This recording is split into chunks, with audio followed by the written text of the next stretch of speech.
Kinumpirma ni Barbie Imperial na 3 buwan na silang hiwalay ni Diego Loizaga.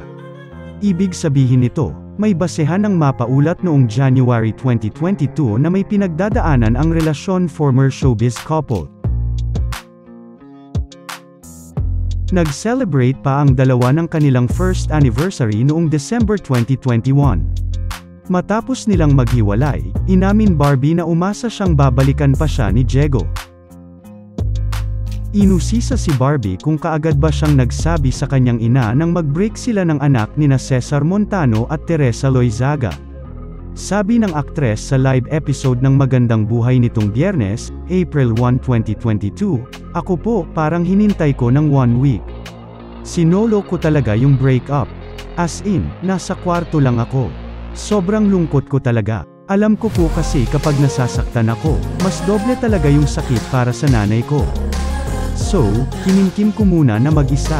Tapos nung medyo kaya ko na ng konti, doon ko sinabi kay mama, tsaka nung sigurado na break na talaga." Sundot na tanong ng host na si Jolina Magdangal, hindi pa ba sigurado si Barbie kaya naghintay pa siya ng 1 linggo? Sagot ni Barbie, "May mga ganoon po kasi, di ba, yung..."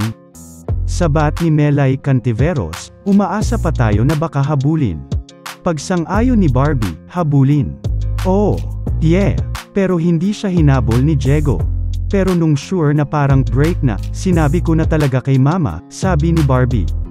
Kumpiyansang sinabi ni Barbie na naka-move on na siya sa paghihiwalay nila ni Diego. "Ngayon po, syempre, sobrang happy na talaga ako. Finally, after 3 months ng breakup namin, I'm okay na." Happy, paniniyak ng kapamilya actress. Dinaanan daw niya ang tamang proseso ng pag-move on. "Naniniwala ako sa power ng time. Hindi mo siya dapat madaliin. Patience lang talaga." Tiniyak pa ni Barbie na nananatili silang magkaibigan ni Diego. Ito ang dahilan kung bakit noon lamang March 19 ay nagkapalitan pa sila ng mensahe ni Diego sa social media. Nag-post si Barbie sa Instagram ng larawan niya ng bagong hair color. Nagkomento ni Diego ng "Poison Ivy?" Sagot naman ni Barbie, "Ako nga pala ang sinayang mo, hahaha." May mga tagahangang tinukso ang dating magkasintahan at sinabing nangangamoy balikan. Pero sa Magandang Buhay, ipinaliwanag ni Barbie na may komunikasyon sila ni Diego. "Kulitan lamang ang nangyari, pero walang nangyaring balikan." Ani Barbie, "Okay po kasi kami. Hindi naman po kami magkaaway, pero hindi po kami nagbalikan.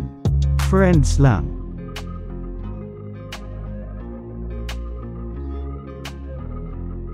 Ano ang masasabi mo sa kwentong ito? Ibahagi lamang ang inyong opinyon.